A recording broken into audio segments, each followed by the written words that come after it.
It's my great pleasure to be here. I will keep this short because I know who you're all waiting for. You know, usually the role of somebody like me right now is to stand here and introduce the person who's going to come here. But to introduce the man who's here now would be like introducing the sun or the moon or the concept of oxygen itself. So I'm not going to keep you any further. Mr. Shah Rukh Khan.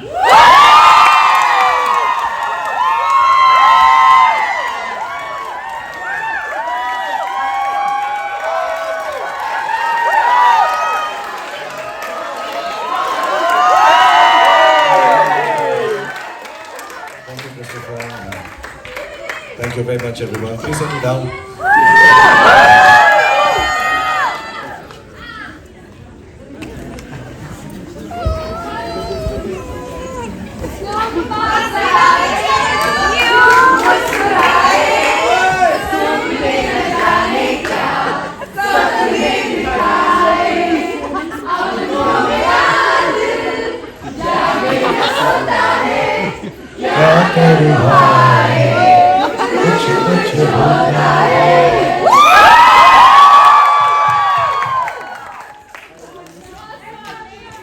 Okay, let's get one question in before we start.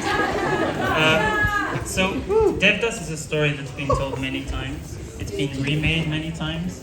And you grew up yourself listening to this story, seeing this story on screen. What was it like to actually make a version of Devdas? Yeah, so lots of you are too young to know about the background of this film. It's a very famous novel written in, I think, 1916 or 1917 by Sarat Chandra. Apparently, he was very young when he wrote it. A part of it is kind of a semi-biopic kind of a zone where he knew some of the characters in the novel. And for those times, the novel was very advanced and very different, and was not perhaps, and I think his family or some people around him were very embarrassed that he's written a story like this. By the time I got to see the film, I think they'd made 18 films based on the same novel, or 20, and lots of other plays and songs, and it's a very, very famous piece of story. I saw it with my parents because they were big fans of Mr. Dilip Kumar, and that one was supposed to be the most marvelous of them all. And some other great actors had also done it. And by the time I think Mr. Sanjay Leela Bhansali, the director, wanted to make this film, I think everybody in the country felt it's a bit dated. Maybe the younger generation, I'm talking 2002, so it was more liberalized India, and people were looking more at popcorn entertainment, more kya karoon hai, kuch kuch hota hai, and more college musical kind of films. So India was changing. But I think Mr. Bhansali was very resilient. He really wanted to make this film. And I think by the time we got through with it, like big films, I think it was the most expensive film being made that time in India. So it went through its shares of troubles. No money, producer vanishing, had to complete the film in a few days, went over time, over budget. But I had a great time because I always felt doing this film would be a kind of not a tribute, but some kind of a memory to my mother who loved this film. And a lot of actors in Mumbai also told me that don't do it, this is not your zone, you can't be doing this, you're more pop culture actor. And where I was wanting to do it, hoping that it'll fulfill some kind of an unfinished thought and love for my mom. So I did it, and we showed it to Mr. Dilip Kumar also, who also kind of appreciated it. But I think all credit to the director, Sanjay Leela Bhansali, the two lovely actresses, Madhuri Dixit and Aishwarya Rai, and Mr. Jackie Shroff. And we used to shoot all nights, the dialogues. Sudeep Dabu shot the film at that scale. I remember there was a time, you use generators, gensets, to kind of light up areas. And there were 90 of them at one time on one set. There were no other gensets left in the whole city of Mumbai because it had to be lit up so much. It was very opulent, very lavish, very rich, very big, and the costumes and the drama and everything of it.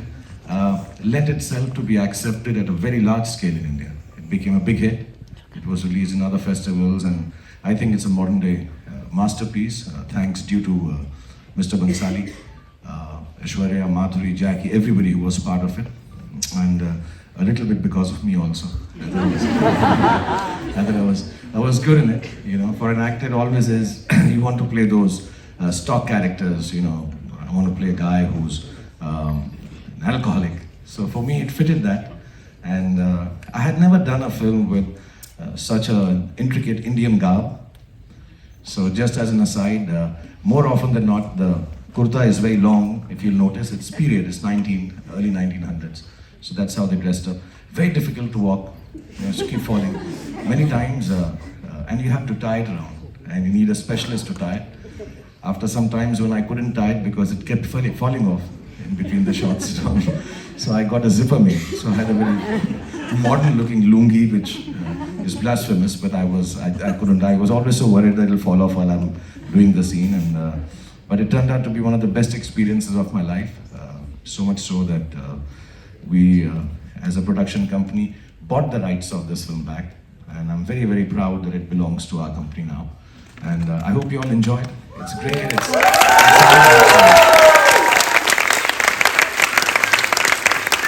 It actually does define a lot of Indian cinema in its opulence, in its beauty, in its larger-than-lifedness, in its, how do I say, theatrics. So it is a very dialogue-oriented, very dramatic, musical film that you'll see. And there's some outstanding dance set pieces. I think some of the best that have ever been shot in the world. And there's a piece, I don't know, I won't give away spoilers for those who haven't seen it. I think everybody's seen it. Okay, so I'd say dialogue, I would say for all of you in Locarno, when I'm leaving from here, so I'm going to miss you all. Yeah. So there's a dialogue in Devdas. So there was a dialogue in Devdas when I think the lady asks this heartless alcoholic man, did you ever miss me? So he says, no, I didn't miss you at all, ever, except for once. Only one time I used to miss you. And she says, when? He says, every time I took a breath, I used to miss you. So it's a line I said in the film.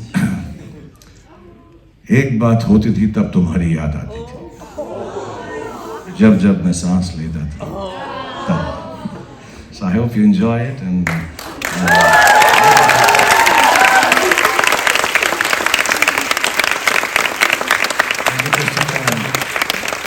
thank you all of you.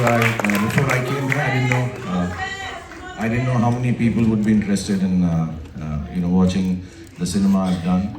The choice was of Locarno. I think it's one of the nicest films they've taken in my career. One of my favorite films of my own. And I'm so glad that all of you are here and enjoying cinema in general and enjoying Indian cinema also. So I thank you from the bottom of my heart. And, Love you!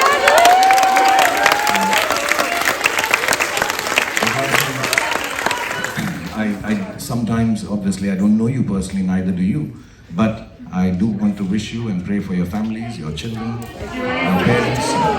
May you have the happiest life, the most wonderful things happen to you. All that has happened to me, I hope. So, thank you very much, and have a good evening. I'm very, very touched by all of you. God bless you all, and always, always, always be happy. God bless you all. Thank you.